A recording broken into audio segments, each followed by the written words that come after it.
Bueno, pues creo que es momento de comenzar. Antes que nada, me gustaría agradecerles a todos el interés evidentemente, por el psicoanálisis, evidentemente por los temas relacionados con la subjetividad, también con la psicología. Es para mí de verdad un gusto tenerlos a todos como colegas, y como en algún momento les dije en otro encuentro, para mí ustedes son algo así como mi parroquia. A ver si alguien investigó a qué me refiero con eso. Pero bueno, en esta ocasión yo voy a ceder la palabra a un par de colegas, amigos, exalumnos, y que aparte yo los considero ahora pues personas con las que podemos discutir de manera seria los temas que a mí me convocan y que seguramente ustedes también los convocan, y por eso están acá, que son básicamente los temas relacionados con el psicoanálisis y un poco de orientación lacaniana, ¿no? Los colegas son Jonathan Mesa, y Andrés Alejandro Tapia, ¿sí? Y bueno, sin más, los voy a dejar ahora mismo con Jonathan Andrés. Nada más me gustaría comentarles un poco sobre él. Él es les decía, exalumno mío, está interesado en la investigación psicoanalítica, tiene la licenciatura en psicología, también tiene una maestría en psicoanálisis, y voy a presentar su texto tal y como él me lo presentó a mí. Él me dijo: Víctor, yo quiero que leas un trabajo que me parece un trabajo honesto. Así fue como me lo presentó, y bueno, a mí me parece un trabajo honesto. El trabajo del colega se llama Un sujeto desdibujado. Les voy a explicar un poco la dinámica. Jonathan nos va a presentar su texto. Yo me gustaría hacerle un par de preguntas, un par de reflexiones que me surgen de él, pero también me gustaría mucho que ustedes mismos vayan en el chat haciendo las preguntas que consideren pertinentes, para que cuando termine de presentar su trabajo Jonathan, entonces podamos, digamos, comentarlo, ¿no? Y después Andrés Pérez Tapia nos va a presentar su trabajo y vamos a hacer la misma dinámica. Entonces, yo les pediría nada más si tratemos de mantener los micrófonos apagados para que Jonathan pueda hacer un ejercicio adecuado de la palabra, aun cuando sabemos que la palabra nunca es propia, siempre es prestada, ¿no? Entonces, adelante, Jonathan, por favor, te escuchamos, somos todos oídos. No, hombre, muchas gracias. Primero que nada, Víctor, gracias por abrirnos el espacio y la oportunidad aquí de dar un poco de balbuceo, ¿no? Intentando siempre decir algo. Pero bueno, vamos a entrar en materia. Y mi texto, como ya les platico Víctor, es un sujeto desdibujado, y voy a ir leyendo un poco sobre a la línea, y ya haré quizá un par de intervenciones que considere que valen la pena. Igual ya más o menos explico la dinámica Víctor, pero si antes son convocados a hablar, pues ahí me interrumpe, ¿no? Un sujeto desdibujado. ¿Qué es un sujeto? Si bien la intención del texto es una propuesta para responder esta pregunta, he de reconocer la influencia de Michel Foucault y del psicoanálisis de Jacques Lacan. Foucault, en una de sus 3 consideraciones para explicar al sujeto, estas 3 consideraciones son, en términos generales, la ciencia del orden, donde establece una jerarquía de los conceptos.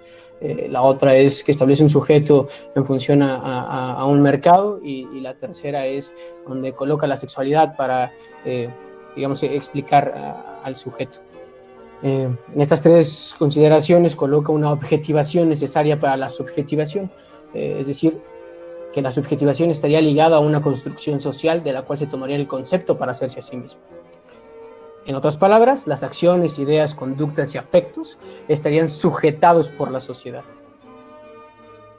Por otra parte, lo que lograría liberar al sujeto sería el conocimiento de este nudo. Sin tal conocimiento, el sujeto continuaría prisionero de lo social, solo que es alienado y en un desconocimiento de esta prisión. Digamos que lo que el sujeto puede, digamos, corresponder con respecto a su construcción subjetiva es únicamente en el conocimiento de la sujeción que tiene con respecto a estos constructos sociales. La subjetividad, entonces, solo puede abordarse desde la objetivación del nudo, nunca desatarlo. Elija su sujeción, pues. Para el psicoanálisis en específico, a mi entender de la teoría lacaniana, el sujeto es una función, es una construcción del deseo, que surge evanescente a través de los significantes, es decir, siempre está por venir. El sujeto ocurre mientras el analizante habla. El sujeto es una función del lenguaje. Y en estas propuestas convendría pensar al sujeto como un nudo en una red de peces, una red tejida, una especie en un momento les comparto mi pantalla para que vean un diagrama que ejemplifiqué, pero para que puedan empezar a imaginarse donde cada uno de estos nudos que mantienen la red unida es lo que los invito a imaginar.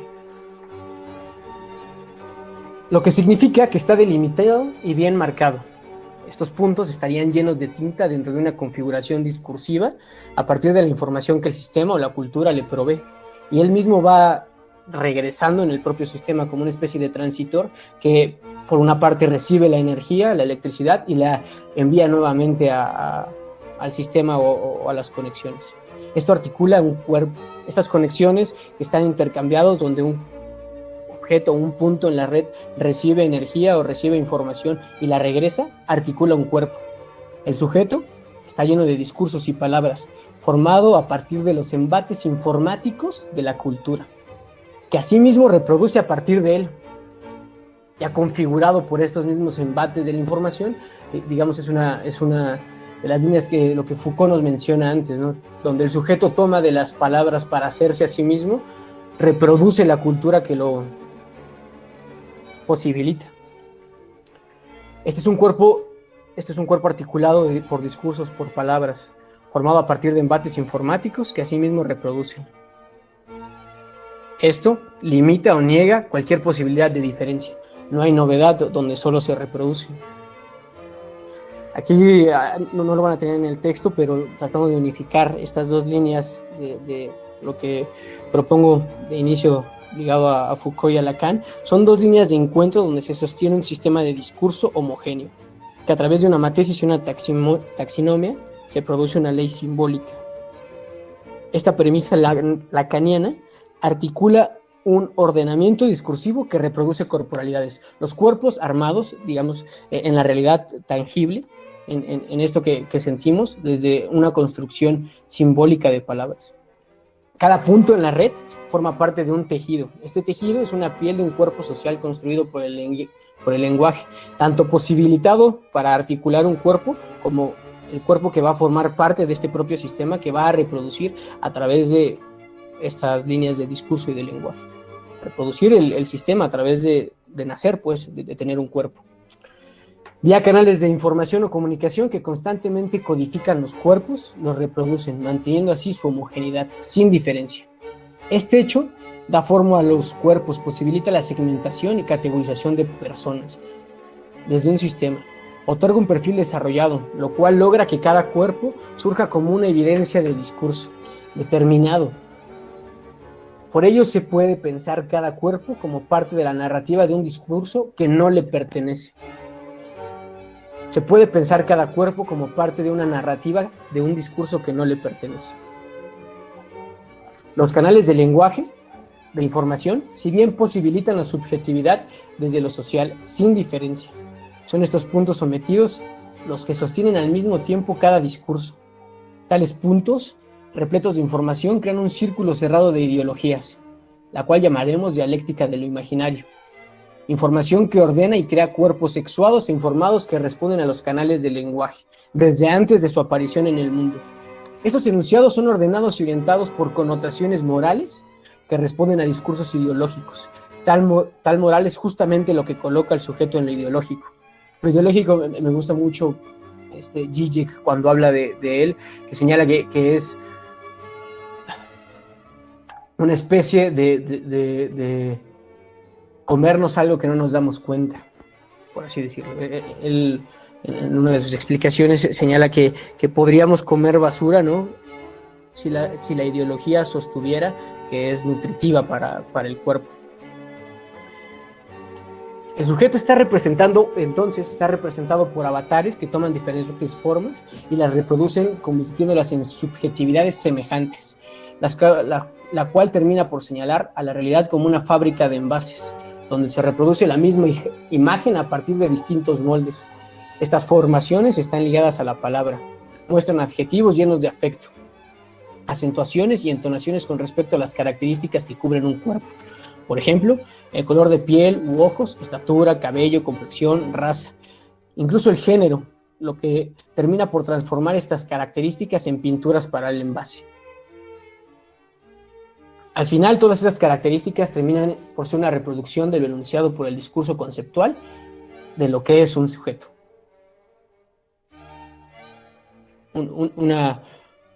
Una producción contemporánea social que busca categorizar, que busca, que hace todo un despliegue de un artefacto cultural, de un artefacto, de una ley simbólica para reproducir, digamos, un sujeto que venga a comprobar el propio sistema.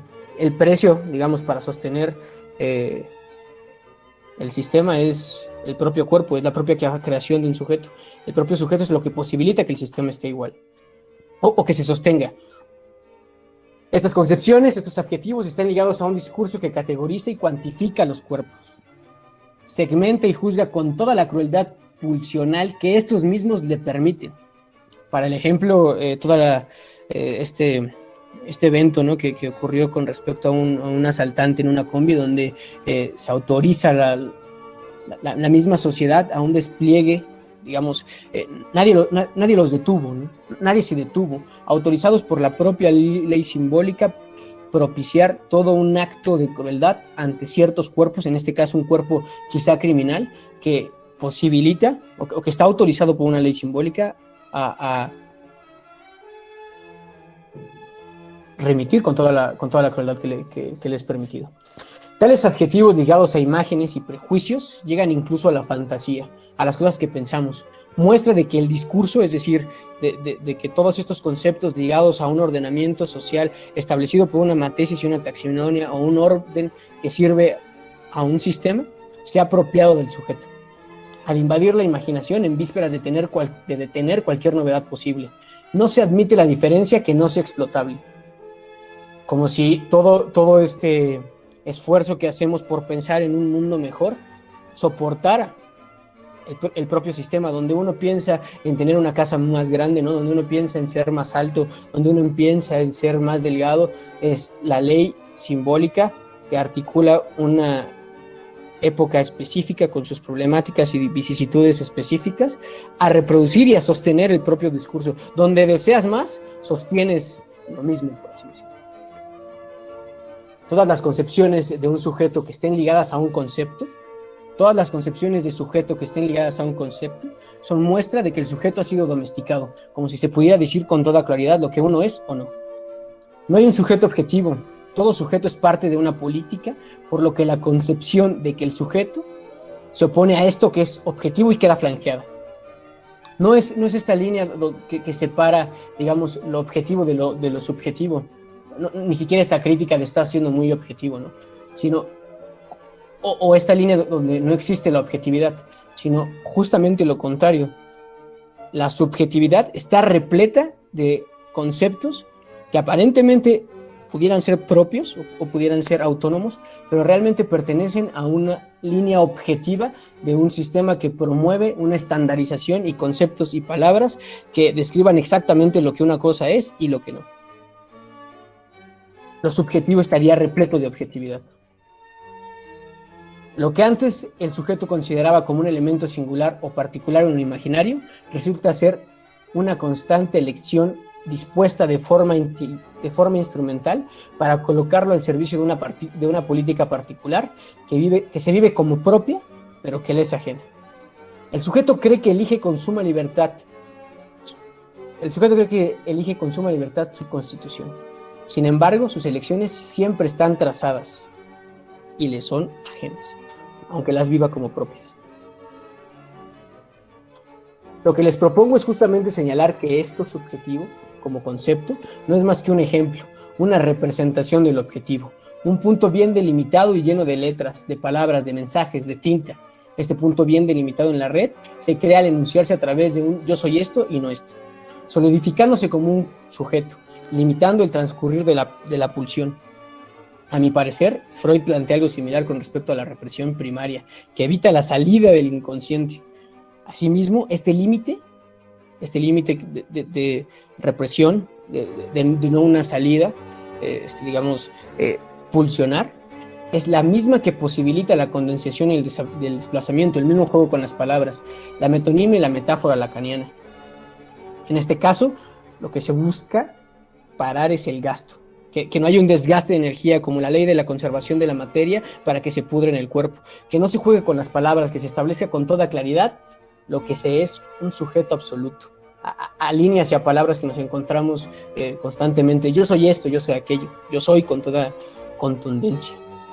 Propongo pensar en el siguiente diagrama. Dejen compartir mi pantalla.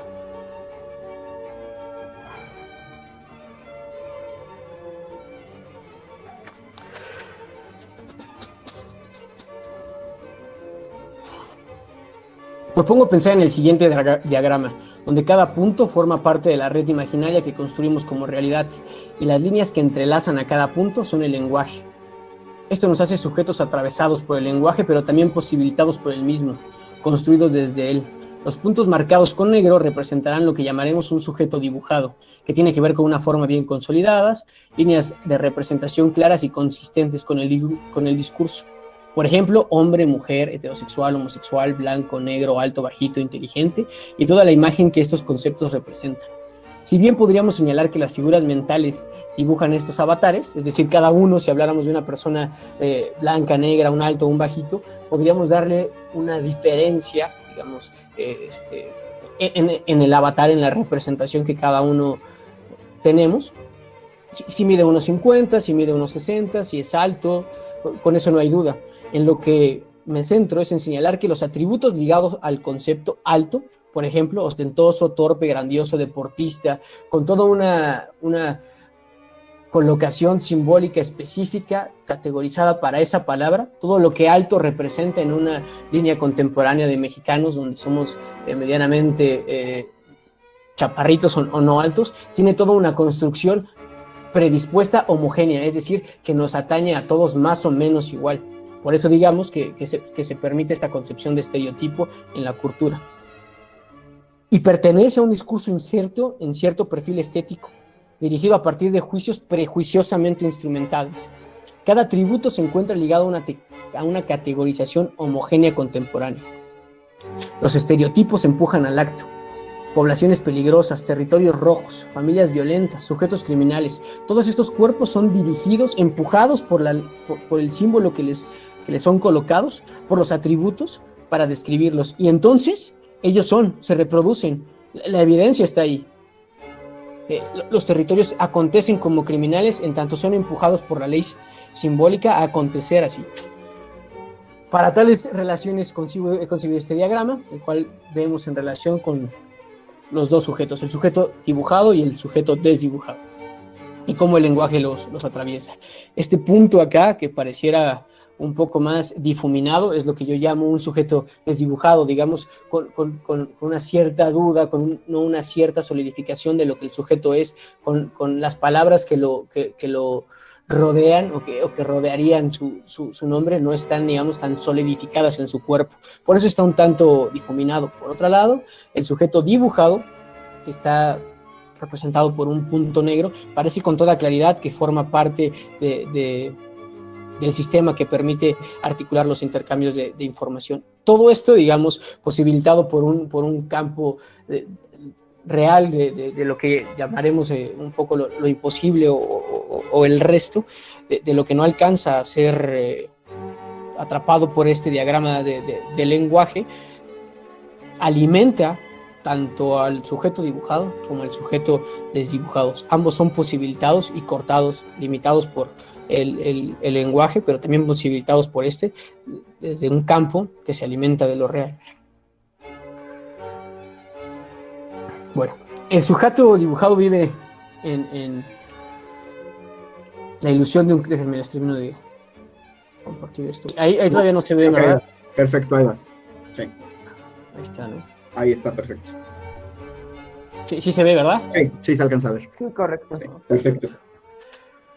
Ok, bueno, acá básicamente vemos lo que es el sujeto desdibujado, ¿no? Como una línea difuminada, es decir, con no una saturación de discurso ni un espacio, digamos, de duda, ¿no? Donde no se podría decir con toda claridad lo que se es, alimentado por un campo real, ¿no? Pero cortado y posibilitado también por el propio lenguaje, donde estas líneas, estos intercambios de discurso implicaría cómo, por una parte, ¿no? Es el propio sistema el que posibilita al sujeto y también lo soporta, ¿no?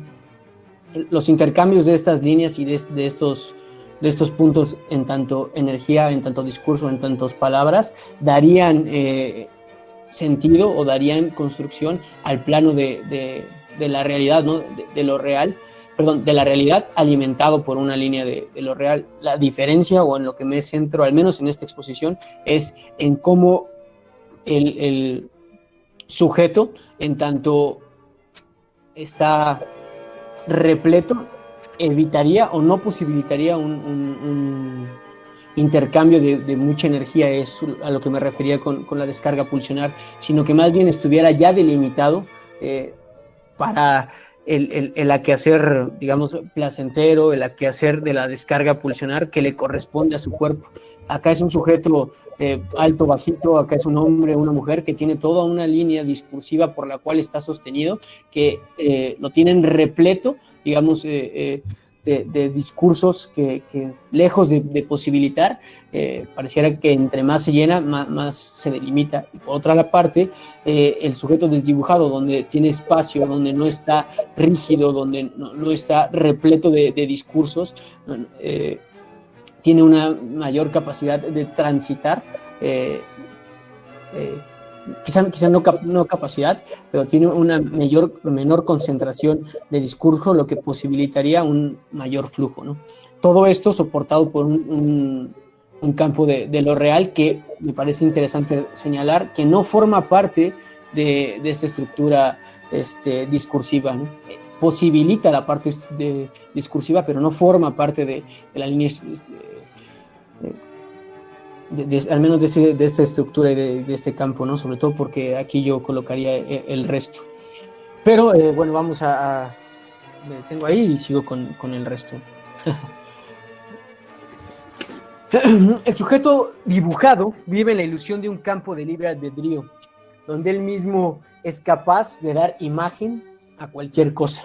Considera los conceptos relativos a su enunciación y por ello se siente cómodo con las expresiones de libre mercado, liberalismo, que en realidad toman de lo imposible del deseo, de lo real, del grito de hambre, de este movimiento de tripas para ofrecer un producto que busca promocionar toda expresión mientras sea regulada por los motivos mercantiles que ocultan la desigualdad.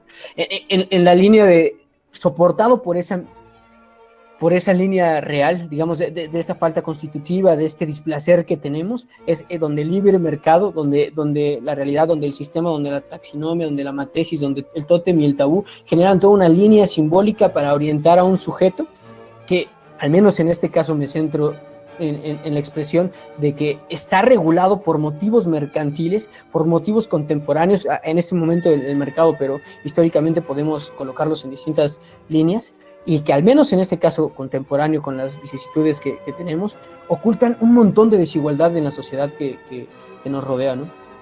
Usted hable del feminismo, del racismo, del clasismo, siempre que sea de una esfera de privilegio no interseccional, como un ideólogo que lo único que hace es probarse a trajes a medida sin compromiso, reproducción del mismo discurso con una máscara de diferencia.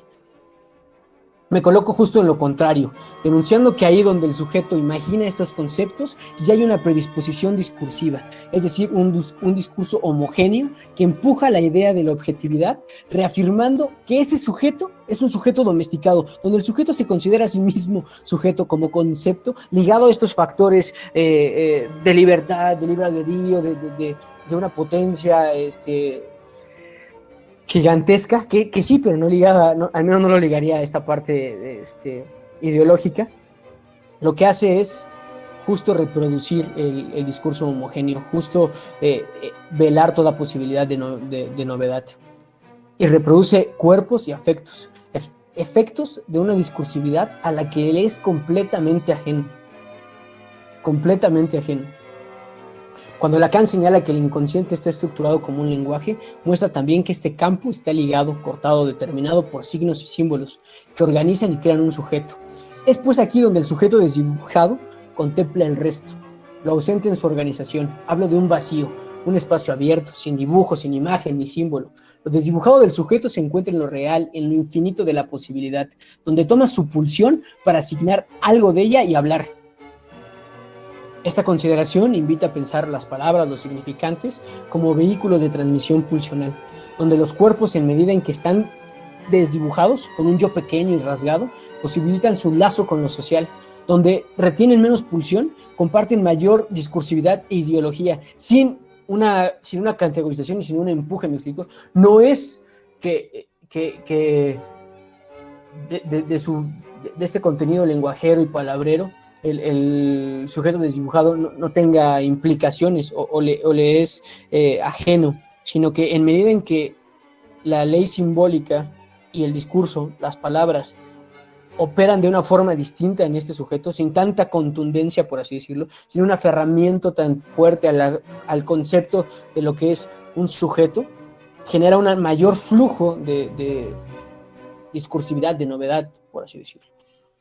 Tal apertura repercute en la construcción del sujeto dibujado. Mi propuesta es, al menos en este intercambio, donde todos formamos parte de un tejido social, en medida en que uno de los elementos posibilita un mayor flujo energético, forzosamente posicionaría al objeto adyacente, al punto que está contingente a él, a enfrentarse a una mayor cantidad de pulsión, ¿no? Por eso esta cosa de un discurso repulsivo que es una repulsión, digo, que empuja a un movimiento del discurso, ¿no? Es un tanto incómodo. Tal apertura repercute en la construcción del sujeto. Esta descarga pulsional rompe las resistencias y desdibuja un poco al punto contingente. Es un poco mi propuesta, ¿no? Que estas líneas, en medida en que uno empequeñece el yo, anda sin una construcción yoica tan fuerte, repercutiría en el otro inevitablemente. Esta afectación traería exponencialmente consigo puentes de lenguaje más amplios, porque aparte, como vimos en el diagrama, estamos posibilitados y las líneas son delgadas en medida en que el punto es grueso, en medida en que el punto se vuelve un poco más difuminado, desdibujado, necesitaría forzosamente ampliarse el canal de discursividad y de lenguaje para posibilitar al menos un discurso o una metáfora mucho más fluctuante en la forma en la que los sujetos se construirían y discutirían también. Esta afectación traía exponencialmente consigo puentes de lenguaje más amplio que convergen en un yo pequeño, retornando el poder de las palabras al sujeto y a la comunidad en un proceder real en tanto que posibilita este real infinito y completo del cual surge todo el sistema que propongo. Un proceder sin moral en sí mismo una sacudida, una disrupción con lo dibujado, con lo establecido, porque agujera las líneas de inflexión, estos trazos que el discurso ha marcado en lo que el sujeto es o no es. Ahí donde no hay marca ni registro está la potencialidad de un cuerpo en el resto. Cuando un sujeto es desdibujado, el vacío permite el transcurrir de lo real a través de su cuerpo. Funciona como un vehículo para hacia la comunidad que implicaría el retorno del poder de las palabras, ¿no? Acepta esta pulsión sin mensaje, pulsión libre que posibilitaría una organización autorregulada. Pongo la pulsión sin mensaje, sobre todo porque pareciera que donde ya hay un mensaje preestablecido, lo que ocurre es un engaño, ¿no? Una falla de la conciencia. Y al menos lo que considero es que esto tendría un orden con una menor crueldad hacia el propio sujeto y los puntos contingentes. Lo utópico de esto que puede sonar utópico forma parte necesariamente del discurso. Es una cita de Zizek. Para articular un orden de las ideologías que funcione como un puente bien tenso con lo imposible, ¿no? Con lo real.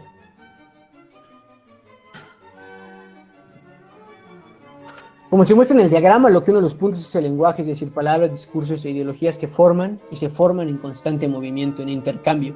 Sin embargo, pareciera que esta red pertenece a un campo de bastante rigidez, donde el transcurrir pulsional está concretizado, fangoso y no permite el flujo. Considero que la rigidez que detiene el flujo libre pulsional es lo complicado. Son los puntos rellenos de imagen, de representación, que buscan taponear cualquier espacio libre, como, hey, estás pasando demasiada energía. Tu discurso está rompiendo el sistema establecido. Que todo esté lleno. Los que otorgan un significado a las palabras, que todo esté lleno de ese significado, que no haya una diferencia. Es a través de los sujetos dibujados que tales puntos se reproducen. En ellos el discurso se pude creando una matriz y una taxonomía, solo que ahora sobre la subjetividad, este ordenamiento y toda una técnica y ordenamiento de lo que es la subjetividad. Lo que propongo es considerar no articularse como un sujeto dibujado, construido. En lugar de construirse, de dibujarse con una imagen aparentemente propia, quizá valdría la pena considerar desdibujar la concepción del sujeto, rasgar el yo, como propone Freud, desanudarse y perder el sentido siguiendo el estilo lacaniano de hacer psicoanálisis, acercándonos cada vez más a lo real, perdiendo el sentido para que el sujeto no sepa, pero la vida le sepa. Deshacerse de la tinta que concretiza, dirigiendo la imaginación enraizante en lo inconsciente, para que así las líneas desdibujadas, junto con las partículas diseminadas en las hojas del texto, este cuerpo como narrativa, este sujeto como narrativa, de este texto sujeto como una narrativa, posibiliten la flexibilidad de transcurrir. Propongo un yo disminuido, eso que algunos psicoanalistas llamarían psicosis. Yo, por el contrario, no me quedo atado a este dibujo, a esta concepción estructurante de lo que es un sujeto, menos a un orden que busca a un orden, o sea, estas líneas que parece establecer un orden de lo que es el sujeto ligado a una neurosis, ¿no? Que busca neurotizar a todos, como si en su soporte con la realidad el neurótico, en su alienación, no actuara como si ya estuviera muerto. Ante tal condena, es decir, ante la condena que pueden poner hacia un yo pequeño, ¿no? Hacia a esto, no propongo una psicosis soft, sino a estas líneas que buscan establecer toda una orientación de lo que el sujeto es, que establecen un ordenamiento estructurante entre neurosis, psicosis y perversión. Ante tal condena, prefiero la de loco. Difiero con los que señalan que en la psicosis el sujeto murió. Sus delirios no tienen voluntad, es puro inconsciente, dicen. Parecen olvidar que es justamente el funcionamiento, ese funcionamiento, el que posibilita el retorno de la palabra como un don al sujeto hablante. La ley que opera ahí opera de forma diferente, y eso muestra la posibilidad también de la metáfora. Mi propuesta busca romper con la concepción de que este sujeto contemporáneo no hace más que reproducir el sistema con su supuesta apertura a una infinidad de categorías y ordenamientos que empujan al sujeto y a los cuerpos a ser. Veo en ellos una línea hegemónica en la que se afirma con toda contundencia lo que el sujeto es. Este empuje del discurso del que hablo es el de los aparentes neuróticos sanos, ¿no? Mejor dicho, parecen celadores vigilando su propia reja. Los psicóticos sufren mucha angustia, dirán. Por la persecución del neurótico responderemos. Atendiendo a nuestro diagrama, es fácil advertir que el sujeto desdibujado es un puente constante entre estas dos líneas. Él es capaz de ampliar los canales del lenguaje, mostrando lo imposible más bien como algo inédito. Estas ideologías flexibles, posibilitadas por su condición desdibujada, donde otros verían indeterminación o ausencia de carácter, yo en el choque constante de estos es donde encuentro el resto. Y esto que es el resto, que pareciera que es sobrante, justo yo creo que es la novedad, asomándose desde el rincón oculto de la antípoda. El psicoanálisis, algunas corrientes por lo menos, me parece que persiguen esto, una posición inédita donde a través del poder de las palabras nos encontremos ante un acto milagroso o mágico, creador, donde lo imposible acontece. esta es una cita de Lacan, si mi discurso de hoy no era algo absoluto y enteramente negativo, temería haber regresado al discurso filosófico. Yo creo que se refiere al cartesiano.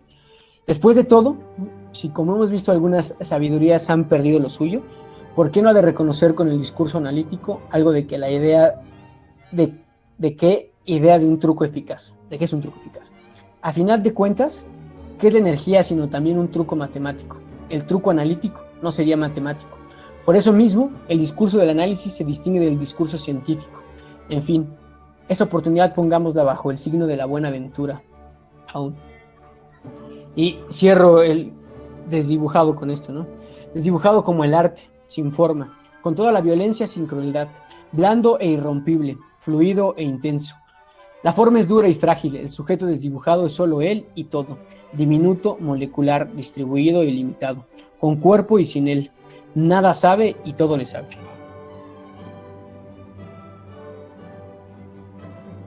Fin. Sí, ya se escucha bien. Parece que estoy teniendo problemas técnicos aquí importantes. ¿Me escuchan? Sí. Sí. Perfecto. Estoy desde mi teléfono. Bueno, una disculpa por el pequeño drama aquí con la tecnología, pero ya saben que siempre traiciona. Primero me gustaría darle la bienvenida a mi querido amigo Enrique Rendón, que es el conductor del programa El Diván del Búho, que lo invité a que escuchara los trabajos de Cartel. Entonces, pues de verdad es un placer tenerte por acá, Enrique. Si quieres al ratito comentar algo sobre el texto de Jonathan, me encantaría que nos dijeras tu comentario o que nos comentaras algo al respecto. Primero me gustaría a mí hacer un par de comentarios, digamos, en relación al texto de Jonathan. ¿Qué dibuja un sujeto, a mi juicio, o a partir de lo que leí? ¿Qué es lo que me hizo pensar? Les voy a platicar de un concepto freudiano, que es la protompseudos, que es algo así como la primera mentira, ¿sí? Este concepto es presentado por Freud en un texto que se llama Proyecto de Psicología para Neurólogos. Y lo que dice Freud es que los neuróticos, básicamente, desde que somos pequeñitos, vamos a decirlo así, desde antes incluso de nacer, estamos comprometidos con una protompseudos, es decir, con una primera mentira. ¿Okay? Lo que me hace pensar el texto de Andrés, y bueno, espero no traicionar su pensamiento, es que precisamente lo que dibuja a un yo a lo mejor no diré un sujeto, pero sí lo que dibuja a un yo, es esa proto-pseudos, esa primera mentira, que no necesariamente es nada más una mentira, sino un conjunto de mentiras. Esto que Jonathan articuló tan vívidamente como la matesis y la taxonomia, es decir, soy alto, soy chaparro, soy blanco, soy moreno, soy güero, soy inteligente, soy un poco lerdo, soy todas estas etiquetas que no son otra cosa sino estas proto-pseudos, estas primeras mentiras con las que nosotros rápidamente nos identificamos y que dibujan nuestro, yo no diría sujeto, Jonathan, que dibujan nuestro yo, ¿no? Y me parece que la propuesta de Jonathan, si no traiciono su pensamiento, es justamente la idea de que el psicoanálisis tendría que ayudar a no borrar, y me parece muy importante el uso del significante aquí. No se trata de borrar al yo, sino de desdibujar esas primeras mentiras, esas proto-pseudos, con las cuales rápidamente nos identificamos y que al final no son otra cosa, sino déjenme decirlo así, los barrotes de nuestra cárcel, que como bien hizo Jonathan, neuróticamente tratamos de defender. Y neuróticamente somos los sostenes de ese conjunto de, de esa celda que constituye la mentira en la que vivimos.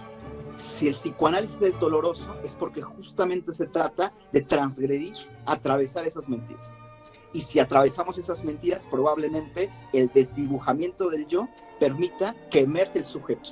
El sujeto que, y aquí a lo mejor voy a contradecir un poco el pensamiento de Jonathan, el sujeto que siempre está desdibujado. Yo aquí diría, el sujeto nunca es un dibujo. Lo que es un dibujo es el yo. Y el psicoanálisis, me parece que, como bien articula Jonathan, desde el punto de vista al menos lacaniano, justo de lo que trata es de desdibujar ese yo. Ese sí se desdibuja para que emerge el sujeto que desde siempre ha sido un desdibujo. Bien. Otro tema que me interesa mucho trabajar, bueno, es el tema que Jonathan habla de la ideología, ¿no? Que remite a la ideología, que justamente me parece que si la protopseudos llega a nosotros de alguna manera, es justamente como ideología. Es ideológica, las primeras mentiras son ideológicas. Y en ese sentido, el yo es un producto de la ideología. Y como cualquier producto de la ideología, si somos estrictamente, digamos, zizek'ianos o marxistas, también uno podría decir, el yo, en tanto efecto de la ideología, nace ya esclavo de esa ideología. Y nace ya, digamos, como una parte de un armazón inmenso que lo único que busca es sostener la ideología. Yo con mi querido amigo Jonathan, yo soy un poco más pesimista muchas veces en el sentido de qué tan posible es desdibujar ese yo. Me gustaría pensar que sí. A veces yo no soy tan optimista. Pero bueno, por lo menos el psicoanálisis lo es. Sí es optimista el psicoanálisis. A diferencia de Víctor Solís, el psicoanálisis sí es optimista porque sí piensa que puede haber una forma de desdibujamiento de ese yo lo suficientemente adecuado como para posibilitar la emergencia de un nuevo sujeto, tal vez de una nueva civilización y de una nueva cultura. No sé si sea posible, pero por lo menos los que estamos en este camino, en alguna medida lo tenemos que tener, que creer, ¿no? Y bueno, no me gustaría mucho más abordar acá. Jonathan, te agradezco muchísimo el texto. Yo me comprometo con todos ustedes a mandarles la copia de este texto para que lo puedan tener, que lo lean, que se pongan en contacto con Jonathan, que discutan con él. Finalmente, la única manera de nutrir un colectivo es justamente pues discutiendo, ¿no? Discutiendo, así como mi amigo Jonathan y yo estamos en este momento comentando el texto, ¿no? Jonathan, le voy a ceder la palabra, no sé si siga por aquí Enrique Rendón, para ver si quiere comentar algo, y después, pues cualquier persona que quiera comentar algo, me gustaría mucho que nos...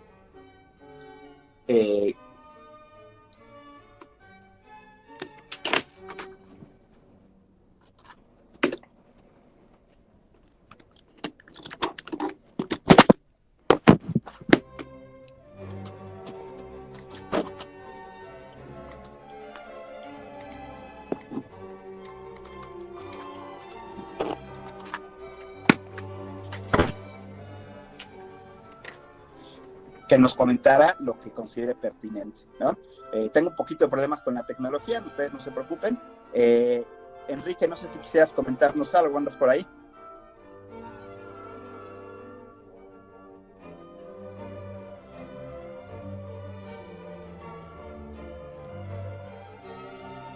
Oye, hola, perdón, no se escucha. No se escucha. A ver, pero acá. ya está haciendo algo, ¿eh? Sí, ¿me escuchan bien acá? ¿Ahí a Sí, usted? sí. Tengo un poquito de problemas con la tecnología. Déjenme, me desconecto y vuelvo a conectarme para poder continuar, ¿no? Sí.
Bueno, la tercera es la vencida. Voy a apagar mi cámara porque creo que es lo que está dándonos un poco de problemas. ¿Me alcanzan a escuchar, perdón?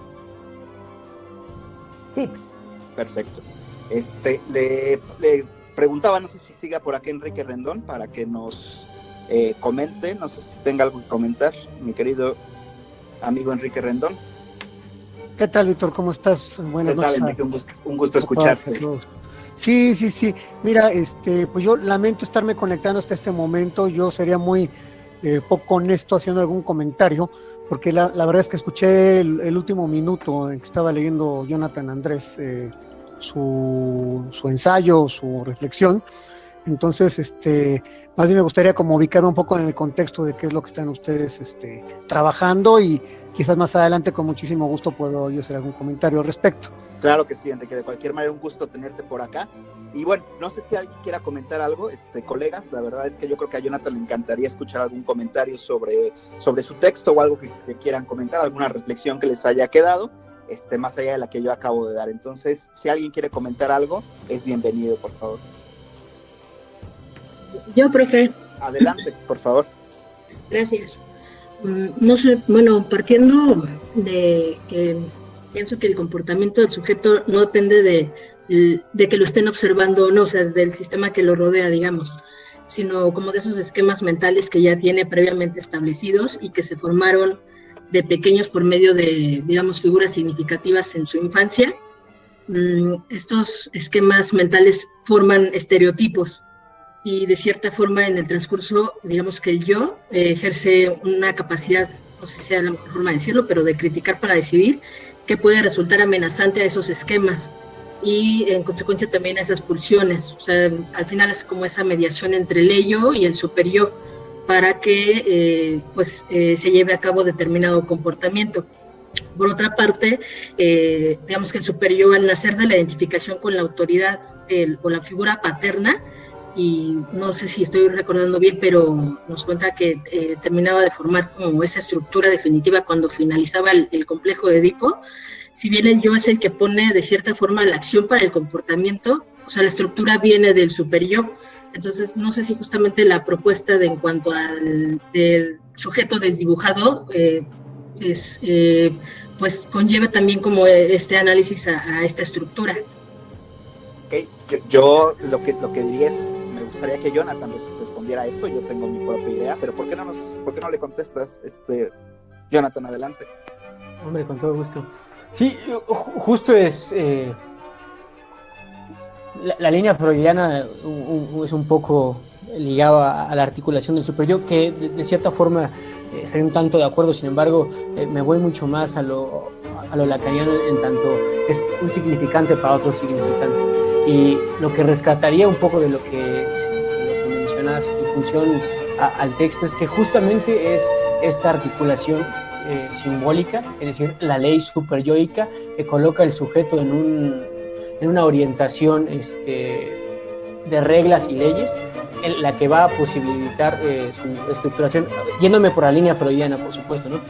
Por la línea lacaniana implicaría que todo eso ya está predispuesto y construido desde antes de que el sujeto, de que la carne, de que el sujeto nazca. Ya hay toda una línea predispuesta, una serie de fantasías y deseos que van a articular ese cuerpo, y que después ese cuerpo va a reproducir mi preocupación, sino mi enfoque está ligado en que toda esa imaginación de conceptos y de palabras que después van a articular un cuerpo está predispuesta ya por un ordenamiento, en este caso cultural, de una matriz y una taxonomía que busca orientar desde antes de que el sujeto nazca, por una parte su corporalidad, por otro lado su yo, y después en una línea un poco más estandarizada, su ideología, un poco más avanzada en las explicaciones, si fuéramos como jerárquicamente, donde incluso la ideología, su pensamiento y la estructura de lo que representa su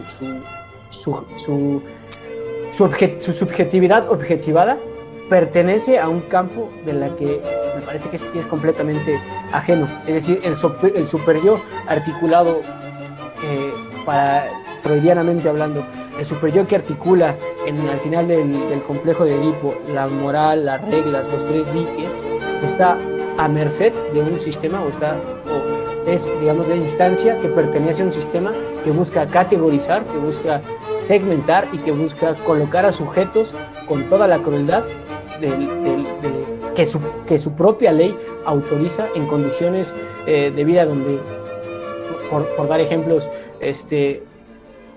territorios criminales, donde estos cuerpos actúan como criminales porque es la ley simbólica, la ley superyoica, la que los empuja al acto. Luego, después, esta propia ley simbólica autoriza al resto del clan a violentar con toda la autorización que la ley les da, simbólica, estos cuerpos que fueron predefinidos desde antes de que ellos acontecieran, ¿no? Entonces es un poco señalar toda la crueldad y la violencia que dispone el propio sistema para sus propias creaciones y que estas propias creaciones soportan al sistema con una vida experiencial en la que pareciera que lo que les ocurre es vivenciado por ellos, experimentado, pero que les es casi completamente ajeno, ¿no? Perdón que comente aquí, Jonathan, me encanta la idea, bueno, la articulación que están haciendo entre los dos, me encanta la idea porque estamos un poco acostumbrados a pensar en el super yo como una sola ley, y una ley de una sola pieza, por así decirlo. Lo que tu texto me convoca a pensar, o por lo que no tanto tu texto, sino lo que acabas de decir me convoca a pensar, es que probablemente tendríamos que pensar en el super yo y en la estructura simbólica y en la ley simbólica como una multiplicidad de leyes que algunas subjetividades las orientan hacia cierto número de comportamientos y otro conjunto de leyes que lo orientan hacia otros, ¿no? Y en ese sentido, un sujeto puede ser que siguiendo la ley, aún así, sea castigado por la misma ley. No sé si es un poco a lo que te refieres, Jonathan. Por supuesto, por eso la línea, digamos, de trabajo que propongo acá es donde toda esa ley simbólica opera a través de una matesis, de una taxonomia, de discursos, de ideología, de una construcción social que después, o cultural, histórica, que después repercute en la construcción de un yo, que es la máxima representación de esta propia, o de esta ley. Para que no opere habría que desdibujarlo, ¿no? Al menos, o que opere con diferencia. Sí. Aquí me gustaría, para todos los que nos están escuchando, colegas, cuando Jonathan habla de matesis y taxonomia, a mí me gustaría referirlos al texto original donde se plantea esta idea. Es un texto de Foucault que se llama Las palabras y las cosas. Quien quiera más orientación al respecto puede ir a ese texto en particular, donde, si no más recuerdo, donde Foucault nos plantea el cuadrilátero, justo habla de esta matesis y taxonomia como la gran propuesta científica, digamos, de Occidente durante la época clásica, ¿no? Bien, me gustaría, Jonathan, si te parece bien, dar chance a que alguien más, pero si alguien más quisiera hacer algún comentario, yo estoy segurísimo de que Jonathan agradecería mucho cualquier otro tipo de comentario o pregunta. Al final uno escribe para quien lo escucha, ¿no? Para quien lo lee. Entonces, adelante, por favor, si alguien tiene algún otro comentario. Sería como... Sí, a mí me gustó un comentario. Bueno, decirle a Jonathan que me gustó mucho su texto, está muy, muy interesante. Tuve el privilegio de poder escuchar un poco de lo que estaba trabajando con ese texto, de ver el diagramita que nos mostró. Porque bueno, hemos estado en un seminario, hemos estado revisando precisamente este texto de Foucault, Las palabras y las cosas, hemos estado revisando el Antiripo, Guattari y Deleuze, entonces hemos estado como rondando todos estos contornos y bueno, me gustó mucho porque me parece que es una manera muy franca y muy entusiasmada de escribir algo que claramente le apasiona, ¿no? Y creo que en esa medida es que dirá que es un trabajo con esto. Me gusta mucho la idea de la energía, de los nudos, de los afectos, de lo real, de cómo constantemente nos vemos taponados por estas imágenes o por estos nudos que de alguna forma nos anudan con un aparato de Estado o nos anudan con una cierta idea de la identidad que debemos resguardar o de cómo nos debemos comportar, de las normatividades a las que estamos expuestos, los sistemas, y cómo hay un grito que quiere soltarse, que me parece que en el fondo es el grito de un comportamiento y de una acción que vendría siendo libre, ¿no? Me parece que es lo que podría pensar, es decir, hay una libertad que está siendo de alguna forma reprimida, está siendo suprimida, y que gritan, y que, por supuesto, hay muchos tipos de gritos que provienen directamente de lo que no está simbolizado. En mi caso, bueno, me he dedicado mucho a la filosofía, me encanta, tengo mis delirios filosóficos. Recuerdo mucho algo que leí hace poco sobre Leibniz, la exageración de la filosofía. Es un texto de Deleuze en el que habla de la filosofía de Leibniz y dice cómo todos los filósofos tienen su grito, Leibniz también. La filosofía está en el grito, los pensamientos. Y yo me preguntaría por qué es que no gritamos todo el tiempo, por qué hablamos y no gritamos, ¿no? ¿Por qué no tartamudeamos todo el tiempo? Lo extraño no es que no lo hagamos, que no tartamudeemos, que no gritemos, que no se nos vayan las palabras, que no nos entusiasmemos. Lo extraño es que no lo hagamos siempre, ¿no? Y bueno, es algo que toca fibras sensibles para mí por muchas experiencias personales que he tenido con ello, con las voces que a veces son silenciadas, entornos que pueden llegar a ser bastante opresivos, o que al menos nos imaginamos como opresivos, porque en ello también corresponden nuestras propias represiones, nuestras propias imágenes. Recuerdo particularmente un viaje, tengo muchos viajes, pero recuerdo particularmente un viaje con ácido lisérgico, en el que sentía que estaba por destruirse mi cuerpo, hasta que acepté toda la energía que estaba recibiendo. Lo sentía directamente como energía, como pulsión, como entusiasmo, algo que era incomprensible, y hasta que no lo acepté no me sentí libre. Me parece que es algo que pues sí, que hay que liberar, hay que desencadenar para poder traer ese nuevo pueblo del que estaba hablando Jesús. No se acuerda de mí, soy Eric. Y bueno, eso sería todo.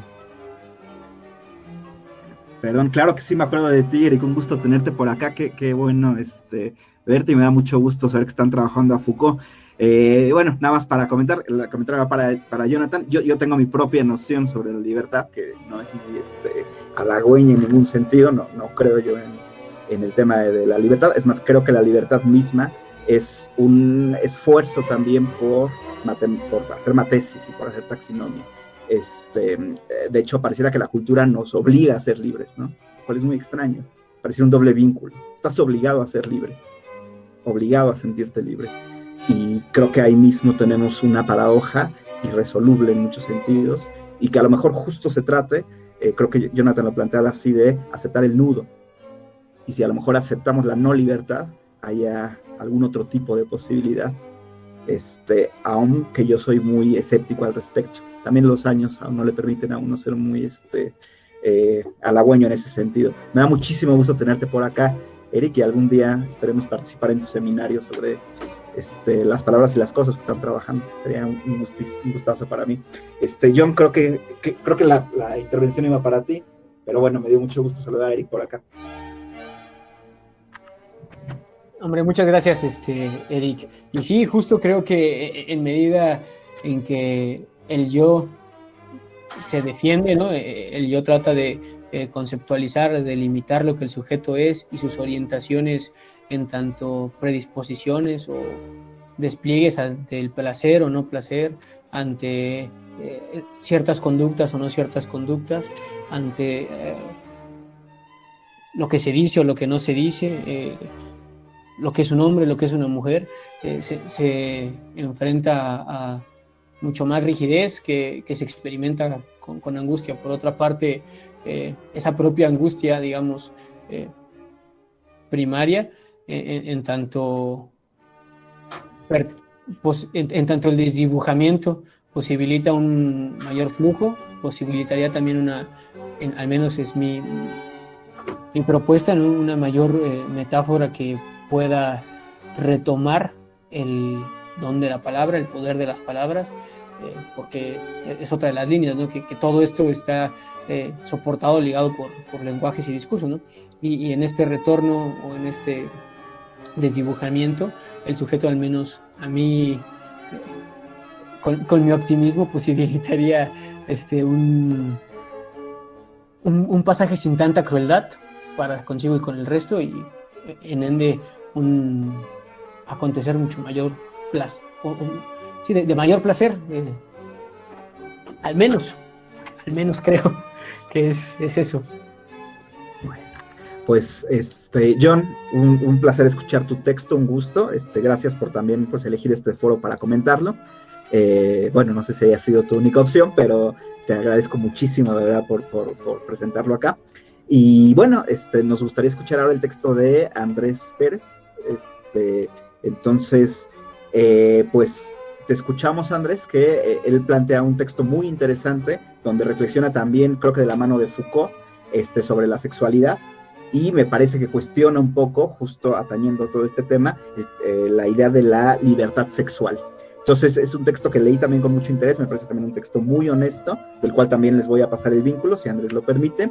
Y pues somos todos oídos, Andrés, para escuchar lo que tienes que plantear. Adelante. Ok, bueno, muchas gracias. También iniciando, ¿no? Con quizás el protocolo necesario, diciendo que, bueno, en primer lugar, muchas gracias, profesor Víctor, por la apertura dentro del colectivo, la apertura dentro del canal para poder pues, expresar los textos, iniciar, ¿no? Como con cierto trabajo más o menos de autoría. Y bueno, también a todos los presentes. Jonathan, ya te he dicho muchas veces sobre la contundencia del texto y me parece súper relevante porque, bueno, también un poco guiando tu ponencia o tu exposición hacia la mía, pues puedo decir que básicamente estaríamos como hablando de algo bastante similar, ¿no? Pareciera que lo preexistente al yo, ¿no? Lo preexistente al discurso, pues tiene que ver con los factores ideológicos que se derivan de cierto malestar, ¿no? Y un malestar muy aterrizado a la época, ¿no? Muy aterrizado a diferentes pues, digamos, neuroticismos. Entonces, bueno, también muchas gracias a todos por estar acá, pues agradezco su tiempo y bueno, creo que sin más voy a irme directo al grano. Lo que tenemos acá es un texto que yo, también para ponerlos en contexto, pues yo estuve colaborando con una revista que hablaba de sexualidad y muy abanderada en el LGBT+.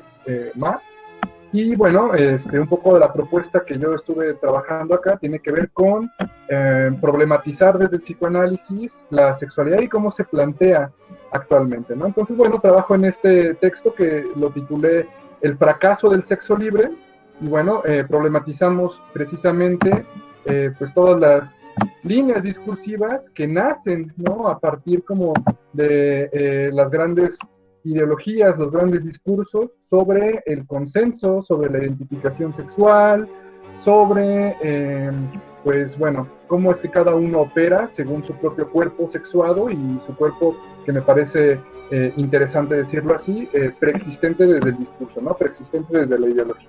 No sé exactamente si me estoy tomando, ¿no? de una línea lacaniana de pensamiento, pero pues sí pretendo como hablar de las potencias que dan lugar al discurso, pues digamos, pansexuado, ¿no? Que pareciera que nos ocupa actualmente. Entonces, pues les voy a leer rápidamente esta introducción que tengo. Es un texto, creo que es modesto, y bueno, vamos para allá. Dice, inicio así.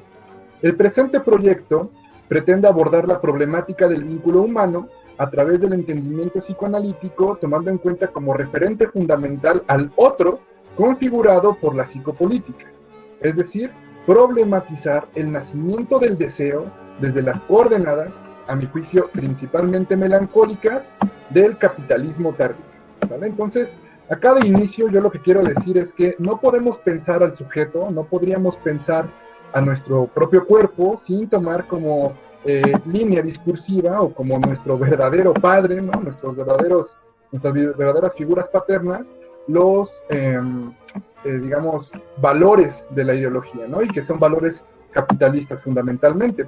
Cuando digo que son principalmente melancólicas, me refiero un poco, ¿no? Quizás en estos malentendidos que uno hace, o lo que yo entendí sobre Freud cuando habla de duelo y melancolía, pues que la diferencia entre el duelo y la diferencia y la melancolía es que en la melancolía, pues bueno, algo es sustraído, ¿no? Algo es sustraído, pero que no llega a ser en toda condición registrado por la conciencia, ¿no? Simplemente hay como un malestar ahí que muchas veces tiende a ser, pues pareciera en primera instancia placentero, pero digamos que se anuda pues una pérdida inefable, ¿no? Algo perdí, algo se me fue por ahí y estoy transitando en ese dolor, estoy transitando como en esa posición. Entonces yo creo que el capitalismo precisamente lo que nos llega a proponer es justamente eso, ¿no? Nos está planteando o nos está, digamos, no sé si la palabra correcta sea como fisurar, ¿no? Está atravesando, ¿no? Está llenándonos de huecos, pero que huecos que son irresolubles porque no existe o pareciera no existir, y aquí me estoy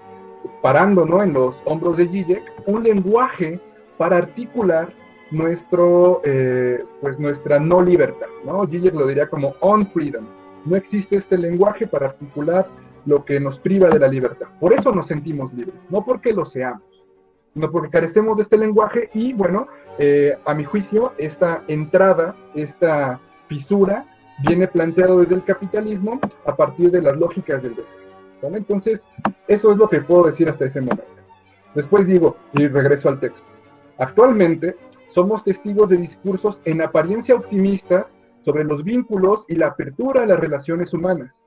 Dichas relaciones son cada vez más complejas.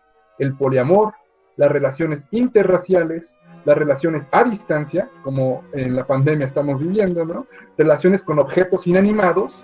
Yo acá hago como mucha referencia al fetiche, hago mucha referencia, de hecho, a estas personas, ¿no?, que se llegan a casar con sus computadoras, con almohadas y demás, hasta las relaciones igualitarias que parecen ofrecer vías deseantes libres de violencia, libres esencialmente del poder y su entramado asimétrico, capaces de plantarse frente a los modelos de normalidad como consumados en toda conciencia. Es decir, acá estamos amando absolutamente, o eso es lo que se dice a mi juicio desde la ideología, estamos deseando desde la ideología en toda cabalidad, ¿no? Estamos amando, estamos deseando desde esta razón suprema, ¿no?, esta soberana razón. Después digo, consumados en felicidad y concebidos desde la tecnología de la elección. Acá me refiero a Tinder, me refiero a Facebook y me refiero a todas estas tecnologías, que bueno, lo que plantean no necesariamente es un vínculo, ¿no?, sino una aproximación a la felicidad. Y concebidos desde la tecnología. Bajo estos conceptos, la era del sexo libre es anunciada como el nuevo renacimiento, como un nuevo posicionamiento disidente y resistente y feliz, subrayo la palabra feliz, ante los grandes mitos patologizantes propios del siglo pasado. Sin embargo, el recorrido del significado que posibilita aquel discurso exige un categórico pago a cambio de la existencia libre y feliz. Hemos no solo de configurarnos según la búsqueda de la felicidad, sino de forma implícita renunciar al campo asimétrico del autor para reproducirnos dentro del perímetro de la positividad consumible. En otras palabras, hemos de subjetivar la angustia y perseguir desde la ideología y su tráfico globalizado de cuerpos consumibles, la libertad. Acá, brevemente, intento ponerlo en palabras un poquito más sencillas, hago mucho énfasis en esto de la felicidad, hago mucho énfasis en cómo es que, bueno, en mi opinión, hay una generación, ¿no?, que nace a partir de estas tecnologías de la elección, de estas banderas sobre la sexualidad libre, y un poco lo que se plantean es, bueno, pareciera que sí leyeron a Foucault, ¿no? Pareciera que sí leyeron a Marx, ¿no? Pareciera que sí hay como, bueno, somos sexuales y al mismo tiempo resistentes. Mi propuesta es decir no. Mi propuesta es que sí, bueno, si tú te estás planteando desde el feminismo hacia una disidencia sexual, o lo que a mí ahorita me trae como muy problematizado de la teoría queer, ¿no?, aquello que no se puede decir pero que soy, bueno, pareciera que se resiste inmediatamente a los discursos patologizantes. Pareciera que lo que captan un poco de Foucault, pareciera que lo que captan un poco de Lacan, a mi entender, por supuesto, tiene que ver con que sí hay una tendencia a la patologización, a la farmacologización, y bueno, nosotros respondemos desde el LGBT a partir de cierta indefinición o a partir de, pues digamos, la ambigüedad del significante. Pero yo voy un poco más allá, o por lo menos me lo imagino. Intento decir que también esas mismas estructuras que se abanderan en la libertad y se abanderan en el consenso, pues realmente, ¿no?, configuran y determinan de manera contundente la misma patologización de la que dicen ser libres, ¿no? Entonces, bueno, ¿qué tenemos acá? Positividad consumible. Me refiero con esto a que, bueno, todo tiene que estar determinado a partir de la felicidad. todo tiene que estar determinado a partir de, pues quizás todos estos discursos de, pues algunos lo llamarán promiscuidad, ¿no? Algunos otros lo pueden llamar como experimentación, no lo sé.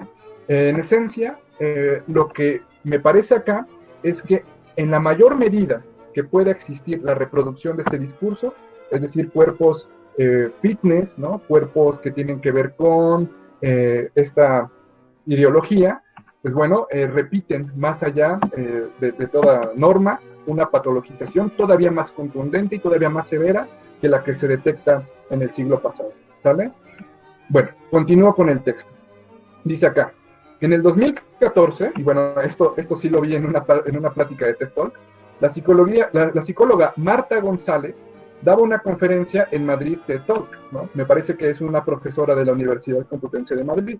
Comparaba el cuento de la Bella Durmiente y su gallardo caballero con el proceso de fecundación humana. Nos decía que hay una herencia narrativa y por lo tanto moral que se va filtrado en las representaciones básicas de la ciencia para reforzar colateralmente las estructuras culturales de género.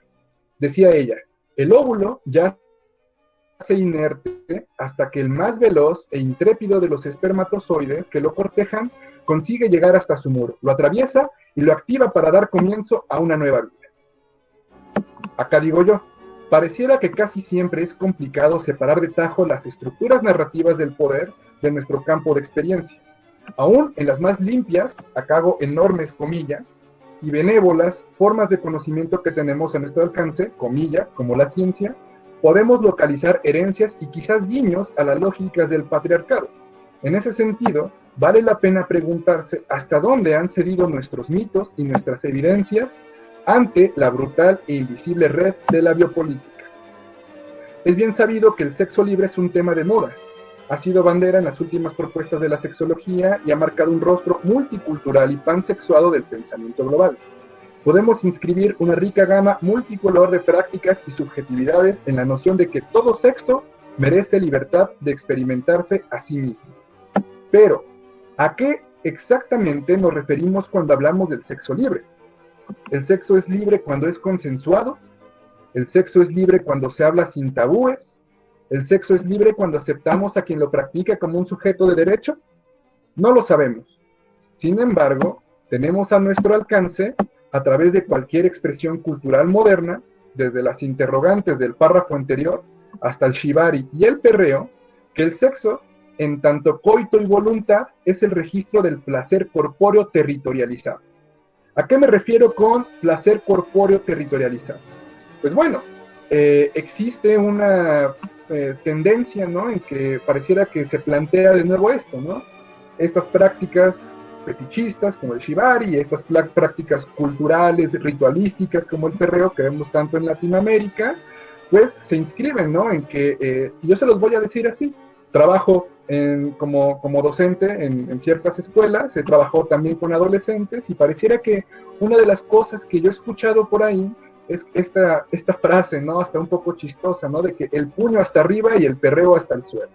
¿Qué quiere decir esto? Mi sexualidad sí es mi propia voluntad, pero al mismo tiempo estoy resistiendo, ¿no? Al mismo tiempo esta sexualidad se inscribe dentro del feminismo y se inscribe dentro de mi acto consumado, ¿vale? A eso me refiero con que se ha territorializado, es decir, pues claro, el sexo siempre ha estado politizado, pero pareciera que en este momento existe una, insisto, contundencia todavía más severa. Es decir, el sexo está en un lugar, tanto en el glande que eyacula como en las piernas que se abren, en la habitación de un hotel, pero también y más importantemente habita el campo del yo consumado. En otras palabras, podríamos pensar que en el sexo, como en la manifestación independiente de lo subjetivo y del discurso, yo estoy cogiendo, ¿cierto? Yo estoy siendo cogido, pero cogido, tomado, territorializado, ¿dónde? La respuesta, y bueno, creo que acá todos la podemos intuir, es en el poder. Acá también les hago una pequeña, ¿cómo llamarlo? Quizás referencia a mi propia biografía, a mi propio diccionario. Esta cosa del yo consumado, pues me lo planteo como esta coordenada del capitalismo, ¿no? Que dice, bueno, estás tú, ¿no? Este yo existe y ha sido consumado, es decir, totalizado en mi propia elección, ¿no? En mi propia libertad. Entonces, esa sexualidad estaría partiendo no desde este yo psicoanalítico freudiano, ¿no? Sino que pareciera en este yo que se pretende, ¿no? Que se vende, que se subjetiva a partir de la totalidad. Ya lo alcancé.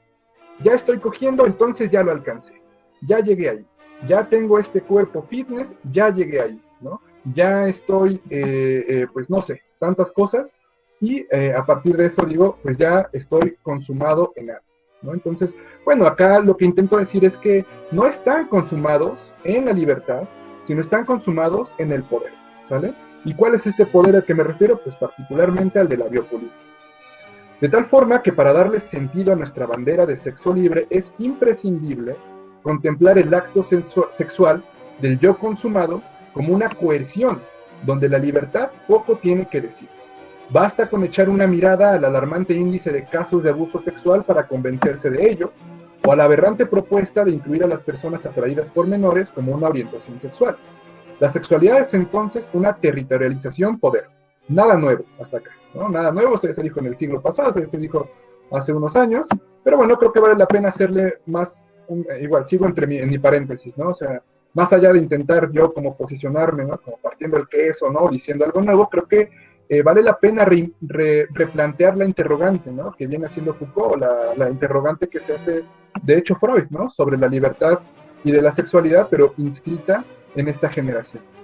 Después dice, igual que el cuerpo desnudo y pintado de las feministas reapropiándose de su cuerpo cosificado, igual que el misionero fue la posición favorita y de mayor práctica en la cultura baby boomer, ¿no? Estoy diciendo acá que esta práctica, ¿no? De la posición de misionero, que era la más practicada en la generación baby boomer, y el cuerpo que se libera a través de su exhibición en el discurso feminista, pues tienen ambos, ¿no? Esta misma esencia coercitiva, ¿no? Esta misma circulación dentro de al final, una dinámica, ¿no? En donde se pide un registro, ¿no? En donde se pide, pues, que cierto amo esté ahí operando constantemente. Entonces digo, desde este ángulo, la noción del sexo libre queda descompuesta. Es contradictoria e inútil, porque sexo, en tanto una experiencia de territorialización humana, es incompatible con libertad. El sexo es dominación, es la posibilidad de experimentar la afinidad asimétrica del otro. A pesar de que sea consensuado el propio encuentro de la carne, siempre se complace con la diferencia que cede ante la fantasía del deseo, que pone el propio cuerpo en circulación ante una demanda o una orden. Acá yo doy una frase que escuché por ahí, creo que todos la hemos escuchado, que dice, todo es sexo menos el sexo es poder. Acá también me gustaría meter de nuevo a Zizek, ¿no? Cuando dice que la verdadera pregunta freudiana, si bien pensamos que la articulación social, ¿no? Pensamos que la ideología lo que nos plantea siempre es dirigirnos al sexo, a la relación sexual, la verdadera pregunta freudiana sería, ¿en qué piensas cuando estás teniendo sexo? Ok, ya lo lograste, ya llegaste ahí, ya estás cogiendo. Bueno, ¿qué es lo que está, a dónde se dirige, ¿no? Tu experiencia, ¿a dónde se dirige aquello? Después dice, ya digo, ¿no? El todo es sexo menos el sexo es poder. Afirma un eslogan de la campaña publicitaria de una serie de televisión, donde, por cierto, su protagonista estuvo involucrado en un escándalo sexual, ¿no? Acá me estoy refiriendo a Kevin Spacey, ¿no? Esta serie se llama House of Cards. Dice, nos vemos obligados a posicionarnos en otros términos si queremos rescatar la sexualidad libre. Y para ello es prudente tomar un recorrido de sentido. Sexo libre es un término irresoluble y también es una categoría moral. De eso no hay que perdernos, ¿no? Entonces, el sexo será disfrutado y permitido en la medida que es libre, en la medida en que es bueno, en la justa medida. Acá, de esto de la justa medida, pues me refiero a que, pues pareciera, ¿no? Que esto que se dice del neurótico, ¿no? Que vive demasiado tarde o demasiado rápido, o que siempre está como en el cálculo de sexualidad, ¿no? En el cálculo de que, bueno, es que tienes que generar tantos orgasmos, ¿no? Tiene que una erección durar tanto tiempo, ¿no? Hay una, pareciera que, introducción a una medida justa, a una estandarización, ¿no? Acá nada más hago un pequeño comentario. Recuerdo una paciente que me hablaba sobre el pene perfecto, ¿no? Ella me decía, bueno, es que existe el pene perfecto, existe el pene complaciente, pero estoy muy segura que este que tengo en mi pareja no es.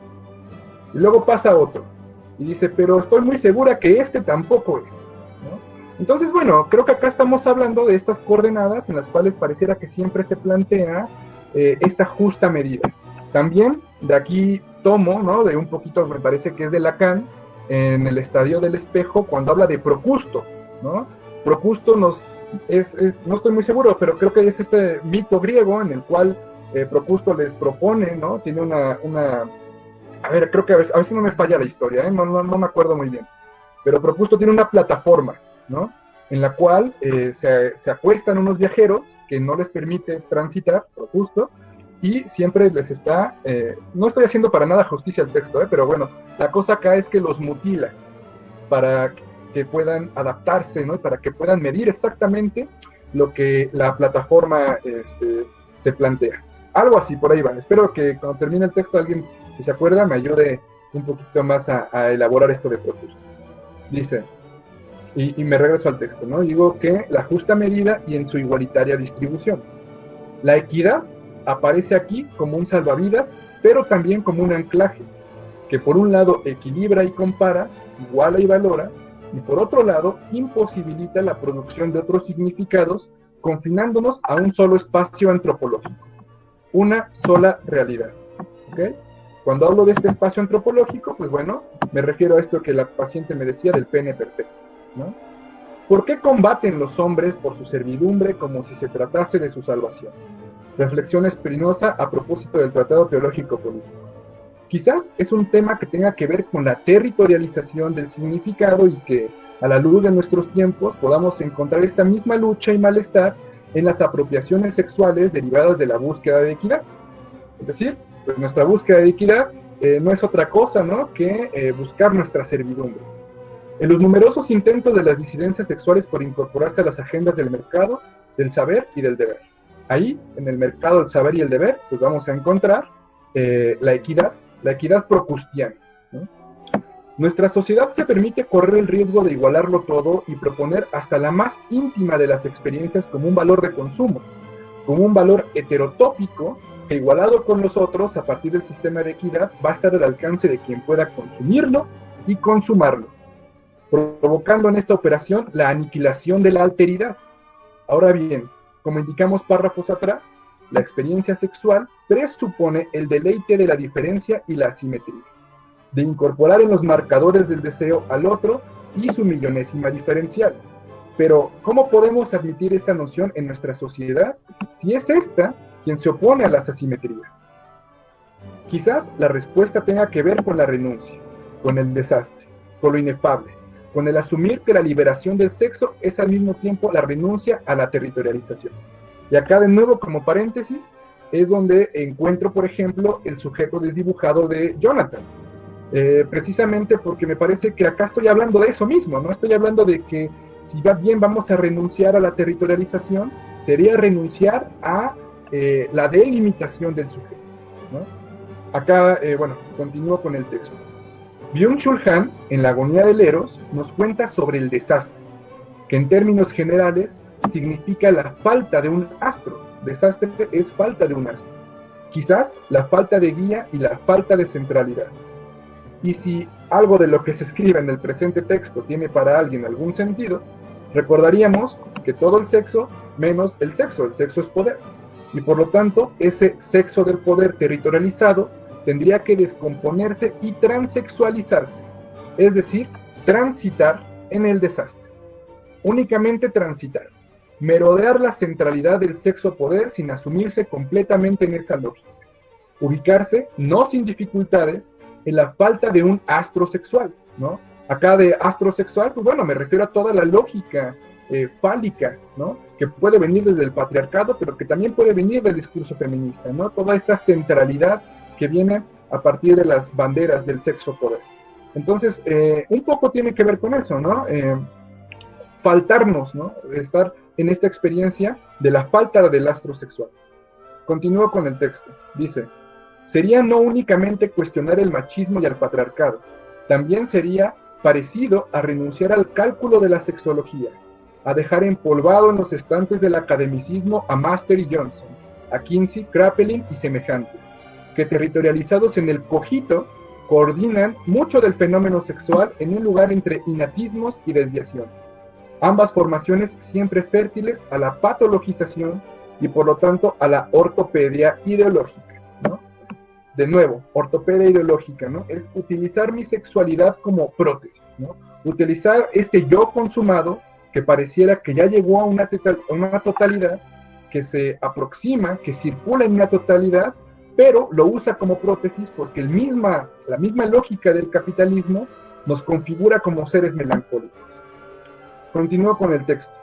En otras palabras, el sexo libre tendría que ser una idea sin sentido, en mi opinión, un crimen lesa majestad a nuestras instituciones, pero no por la concepción popular de la libertad ni del consenso, mucho menos de la igualdad o de los estatutos lógicos que sostienen al yo, estatutos lógicos que sostienen al yo, sino precisamente por todo lo que le es contrario.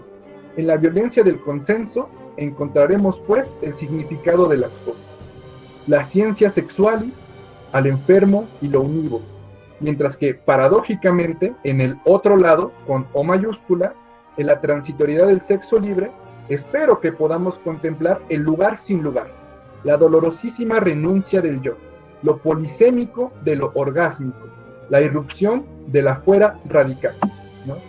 Yo estoy intentando decir acá, de nuevo, ¿no?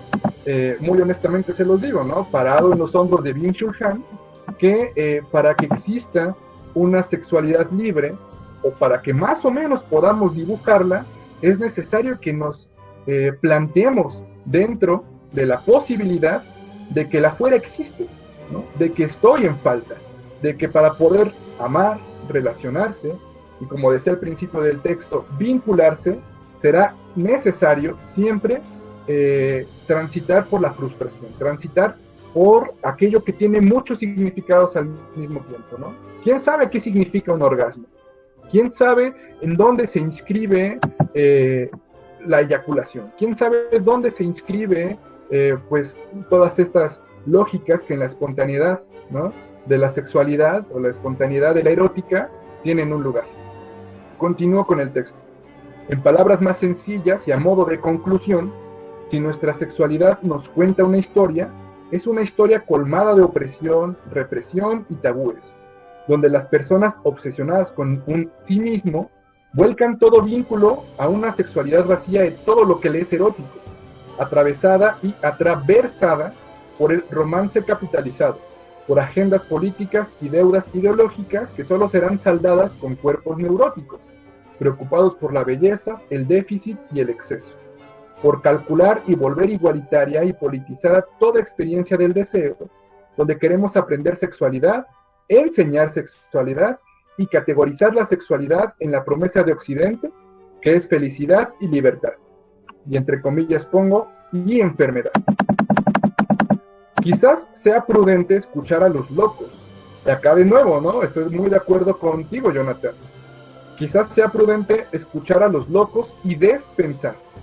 La libertad no es ni la posibilidad de elección y mucho menos es un estado mental. Nosotros, en este texto, preferimos observar la ausencia de mentalidad, la vida misma como fractura y diferencia, la aberrante y terrorífica supresión del yo para dar apertura al otro. Sexo, otro amor y otro erotismo.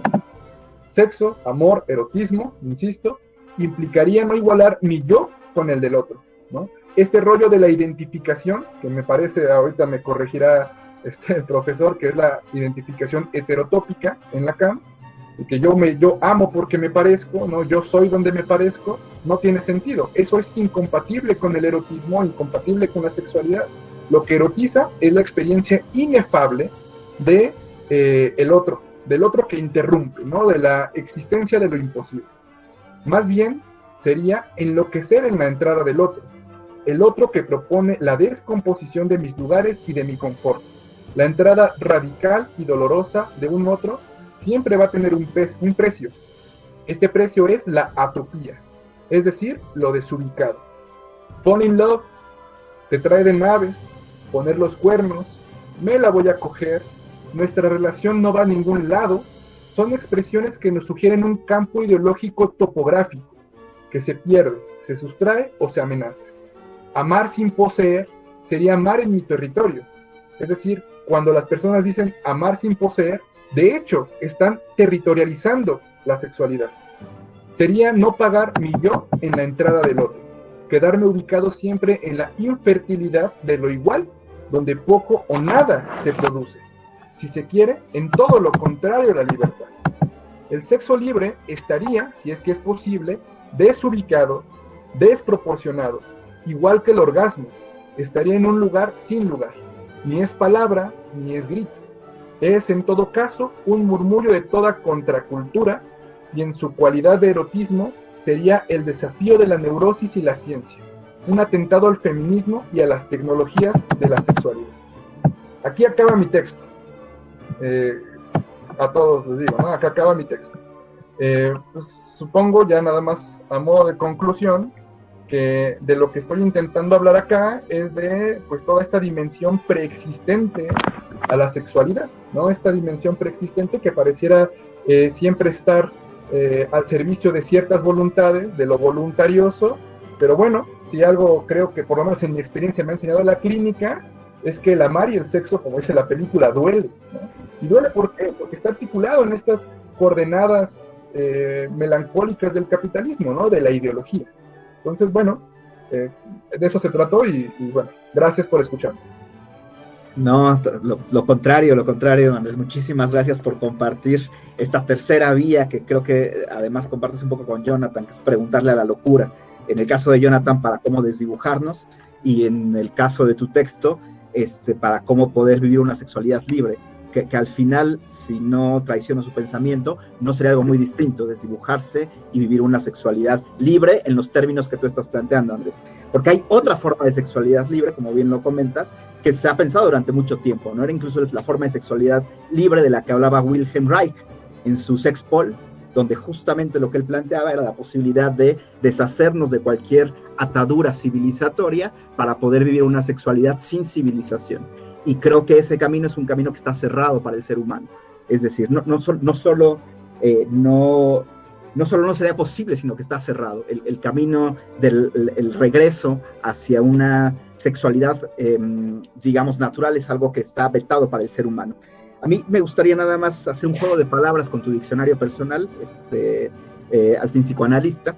Entonces, me gusta la idea del yo consumado, me gusta la idea del yo consumido, ¿sí? Porque justo creo la idea es que no solo es que estamos pensando en que podemos tener un yo consumado al final en esta búsqueda de la felicidad, que hasta hay una película con ese eslogan, sino que justamente en ese momento en el cual aparentemente estamos consumados, al mismo tiempo estamos consumidos por el poder, ¿sí?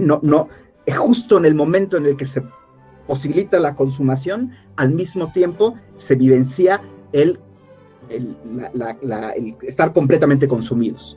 Por eso creo Lacan, y creo que aquí te estás haciendo un poco eco de él, en donde dice que el yo es frustración, porque mientras más consumado esté el yo, al mismo tiempo más está consumido. En ese sentido me parece que la tercera vía que planteas, un poco también comentando ahí, es una tercera vía optimista, y me gusta el optimismo. Yo, como siempre, no soy demasiado optimista, pero bueno, esta idea de finalmente vivir la sexualidad como atópica, como sin lugar, parece una tercera vía que por lo menos vale la pena y merece ser explorada en todo caso, ¿no?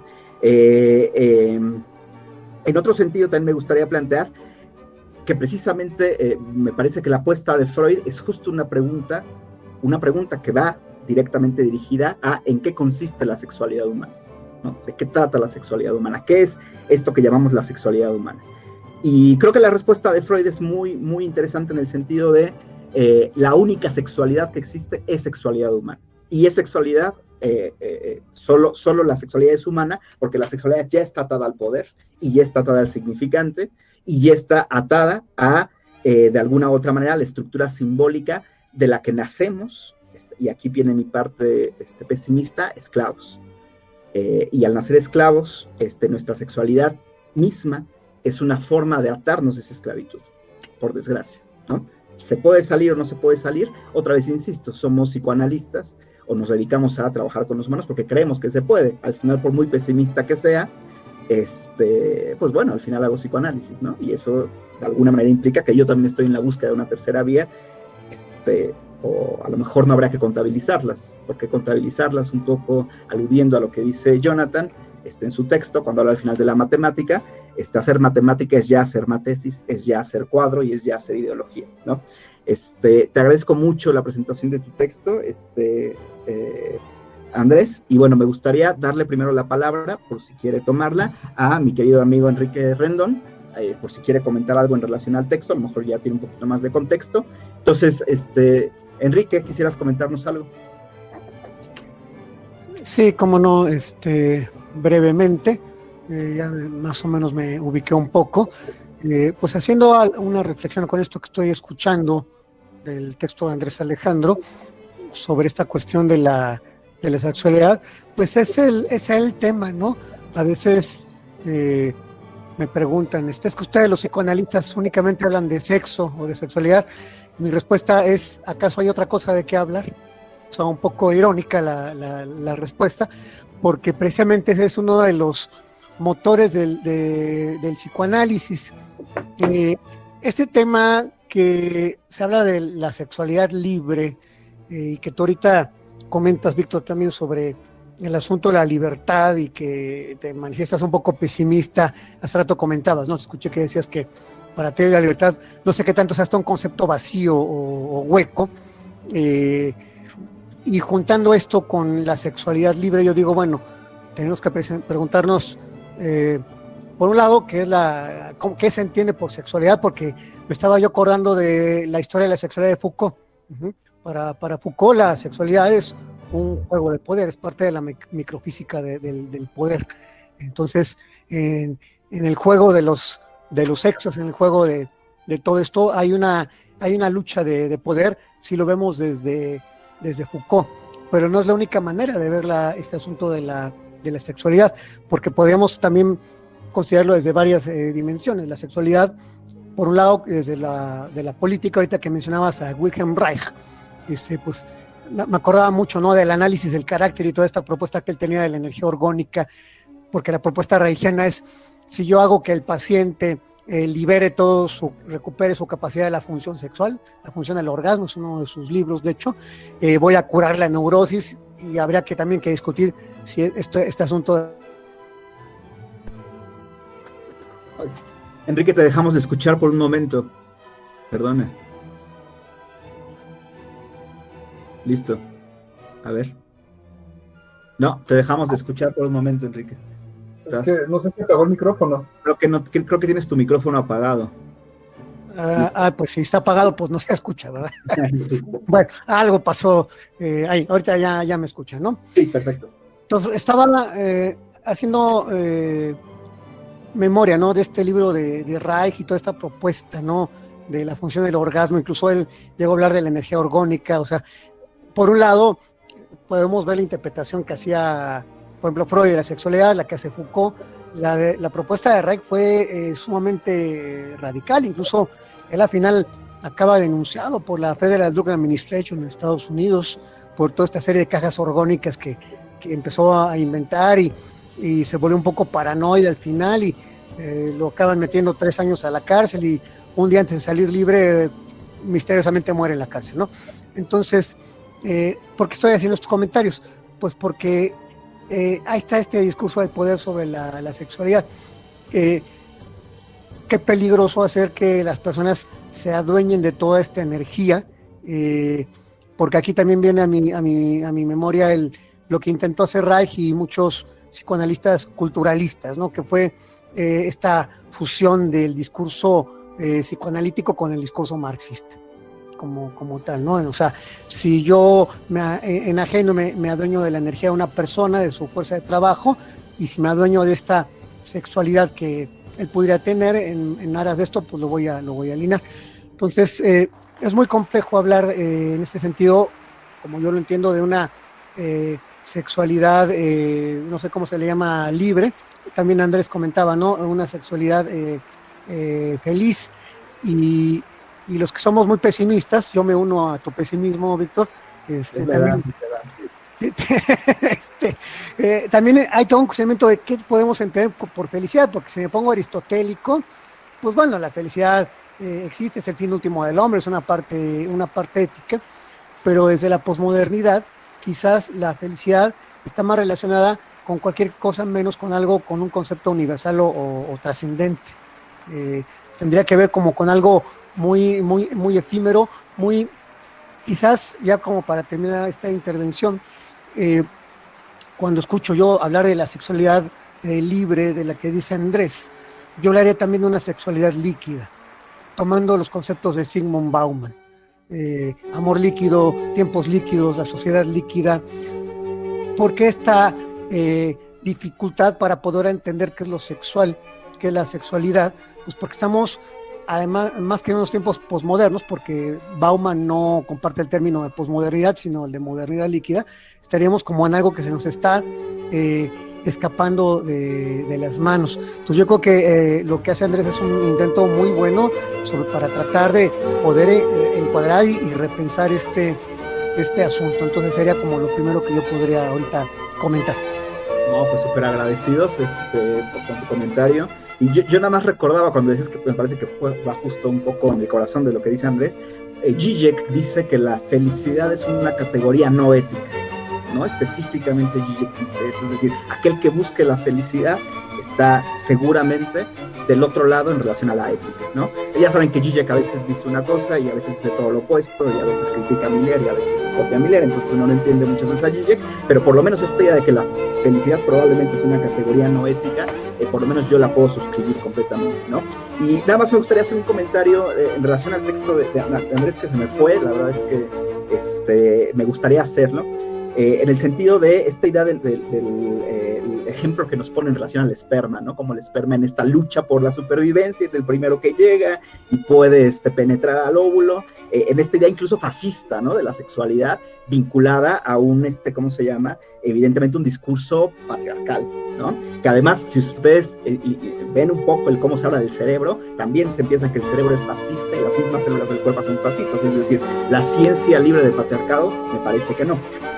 A mí lo que me gusta más la idea es no tanto pensar en patriarcado, esa es una propuesta no mía evidentemente, sino que está instalada en Lacan, sino de falocentrismo. Y yo creo que eso nos permite ubicar perfectamente dentro del falocentrismo tanto al discurso feminista, el LGBT y el mismo discurso típicamente patriarcal, ¿no? Es decir, justo poner en el centro del goce al falo. Y creo que la propuesta de Andrés, si no violento su pensamiento, tiene que ver justamente con buscar una otra forma de acceder a una sexualidad, no sé si libre, pero una otra forma que no considera al falo como lo central en el ejercicio de la sexualidad.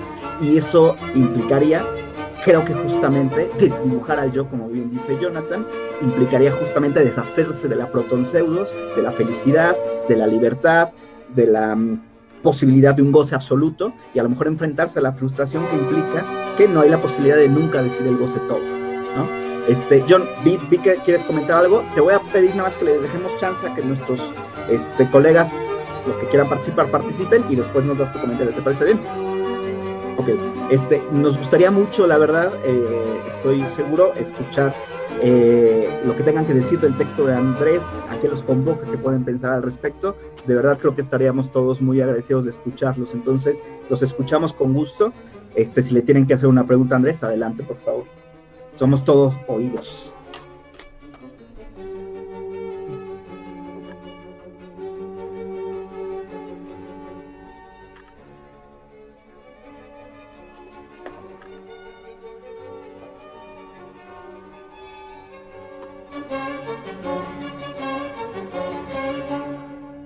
Bueno, no se dejen intimidar por la barba.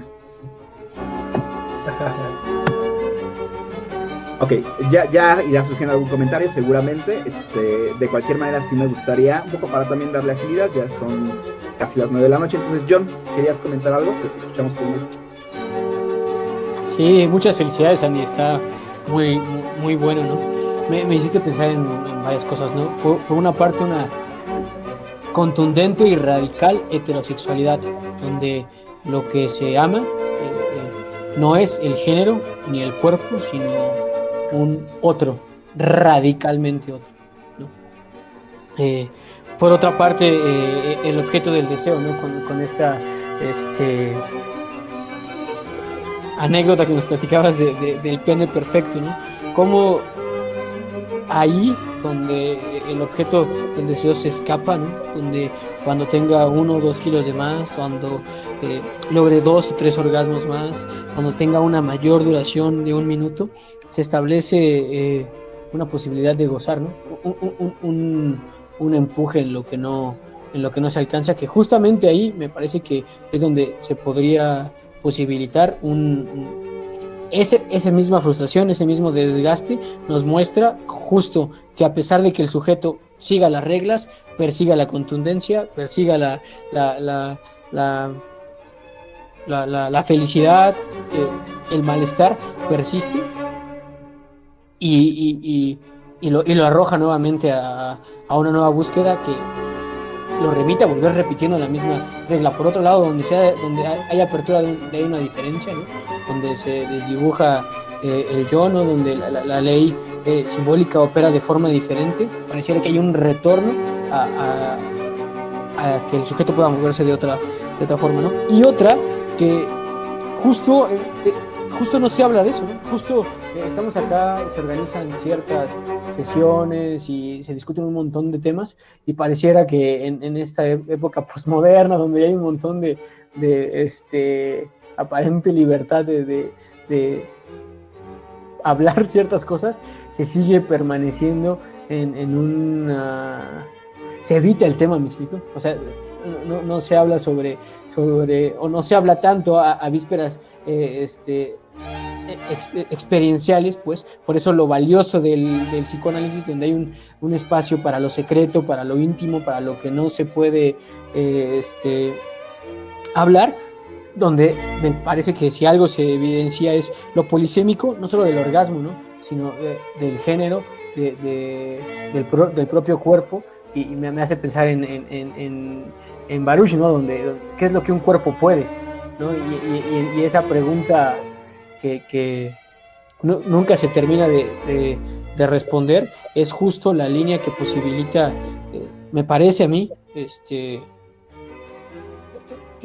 la polisemia del orgasmo, de la vida y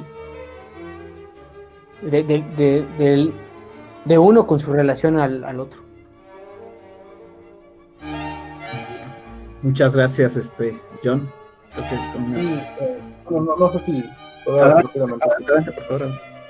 Sí, bueno, es que en esencia ahorita, escuchando esto que decía Enrique y demás, pues bueno, cuando hablo de felicidad, no sé, cuando hablo sobre esta libertad en la sexualidad y demás, yo creo que también me dirijo a que son términos que no pueden operar, ¿no? En esto, ya sea, ¿no? Modernidad líquida, ya sea posmodernidad, o como queramos llamarlo, que son, digamos, palabras huecas, ¿no? Es decir, son incompatibles con la experiencia humana. Entonces, o con lo que yo llamaría acá, ¿no? La experiencia del significado. Y no estoy muy seguro, ahora aquí no es que me esté echando para atrás ni nada por el estilo, pero no estoy muy seguro de que lo que planteo en el texto sea un optimismo. Yo lo diría básicamente todo lo contrario, ¿no? En tanto existen estas categorías morales, ¿no? En tanto existen estas propuestas que son incompatibles, a mi juicio, con la experiencia humana, el abandono, ¿no? De estas mismas categorías, pues todavía me parece que es un pesimismo todavía más contundente y por eso hablo de lo contracultural, ¿no? Creo que también parte de lo que quiero expresar acá es que pues es como tal irresoluble, ¿no? Habría que admitir que esa respuesta no se puede aterrizar, ¿no? Es decir, sí, claro, estoy hablando como de cierta cosa utópica, ¿no? Estoy hablando como, bueno, si existiera una forma nueva de sexualidad, ¿no? Pero lo que estoy diciendo es que todas las formas, ¿no? De sexualidad que se plantean bajo el régimen, ¿no? Del capital, bajo el régimen del placer, bajo el régimen de la sexología, pues siempre terminarán en el fracaso, ¿no? Incluyendo, ¿no? También, o sea, esto de lo atópico. ¿Qué es esto atópico, no? Yo lo puedo, digamos, como relacionar con lo real. ¿no? Esto atópico yo lo puedo relacionar con que, pues bueno, sí, ahí está, ¿no? Es incompatible con la experiencia humana, y cuando, profesor, hablas sobre lo falocéntrico, pues evidentemente, ¿no? Yo también lo diría como, me acuerdo, ¿no? Que esta conversación también fue estimulada con una de las editoras de la revista, ¿no? Que me decía, es que bueno, no tenemos nunca la experiencia de una sociedad que sea feminista, ¿no? Y le digo, bueno, es que aunque la sociedad sea feminista, aún así sería falocéntrica, ¿no? Entonces, dentro de esa misma lógica, lo que está operando me parece que es que, bueno, la sexualidad efectivamente no puede ser, ¿no? La sexualidad efectivamente no se puede poner en ningún discurso, ¿no? Es precisamente aquello a lo que siempre nos estamos dirigiendo, y también es aquello que está fisurando al hombre, está fisurando a través de la ideología del hombre. Y bueno, nada más sería como esa parte. Y por último, antes de que se me vaya la idea, pues creo que ya se me fue, me tuve un lapsus tremendo acá, ya, sí, se me perdió. Muchas gracias. Bueno, vamos a tener que, me parece, dejar acá este coloquio. Yo tengo un paciente en unos minutos, aunque no lo crean, justo para tratar de buscar otra vía. Y bueno, la verdad es que les agradezco mucho a todos, a mi querido Jonathan, a mi querido Andrés, que hayan decidido compartir el texto acá, como parte de las actividades del colectivo. Obviamente agradecer mucho a Enrique, que esté aquí, pues también dispuesto a escucharnos, y que también con toda la credibilidad que él tiene, pues está aquí presente con nosotros. Y bueno, me gustaría también agradecerles a todos los que están acá. Fueron 2 horas de psicoanálisis. La regla de la IPA dice que nada más es una, y estuvimos 2, entonces ya fue demasiado. Lo que me gustaría es un par de anuncios comentarles. Uno, que en el grupo de atención flotante, ya con la autorización tanto de Andrés como de Jonathan, voy a publicar los textos, o sea, voy a mandarle vínculos a los textos, quiero decir, para que los lean y discutan directamente con ellos también. Seguro les despertaron muchas inquietudes los textos de ambos, son textos honestos que nos invitan a la reflexión. Y por otro lado, me gustaría también comentarles que el jueves vamos a estar tanto Enrique como yo en su programa, en el Diván del Búho, presentando el libro de una querida colega, que es la doctora María del Carmen Franco, que presenta su libro, que si no mal recuerdo es Modernidad, Subjetividad y Actualidad, discurso de la modernidad. Entonces los invitamos a todos para que estén ahí presentes. Y bueno, pues les agradezco sin más. Les dejo también la liga del grupo de estudio, por si alguien no está en el grupo de estudio y quiere añadirse al grupo, con gusto se puede añadir. Y pues nada más que agradecerles, y que pasen una excelente noche todos.